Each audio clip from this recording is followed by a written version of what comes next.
iyaye ne bai iya ya sai musu sutura ya ba su, bai iya sayan sutura. Kai wani mugun abu ma mafi yawa in ka ga mutum yana lallaɓuwa wajen uwa ce to tana da wata sana'a ta samun kuɗi ta kullum sai da zai yi da muna da yake na kwana a cikin sai wanda da mutum tana da ka ji ina kwana ka sa bin da kai me amfani ka samu Allah ya baka wadata amma iyayenka ba sa da 500 200 dan goron da zaka sai ka ba su san abin da zaka sai ka ba su sai wadata baka iya ba kana bakin ciki aka wani abu mai amfani ka shiga wani ma kake da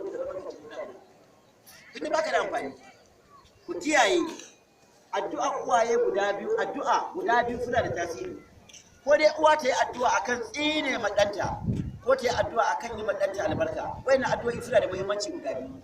Duk wanda yake damfare da ma'aikiya ta yi in ya bata abu ta ce Allah yi maka albarka, Allah yi ma albarka, Allah ya baka, to wannan mutum akwai alaman zai samu albarka. Duk kuma wanda uwa ke cewa Allah ya tsine ma ban ga amfani ka ba, shi ko baya amfani, gaba ɗaya duniya ba zai amfani ba. Duk abin da ya samu sai Allah ya halaka wannan. Duk abin da ya samu sai Allah ya halaka wannan. Yan uwa ba dole dai sai na karanto hukumar ga baki ba, amma ina so in ja hankalin sosai bisa ga abin da shahi iyayen nan guda biyu wallahi kamar da manzon Allah ya rantsuwa a wannan hadisi duk wanda ke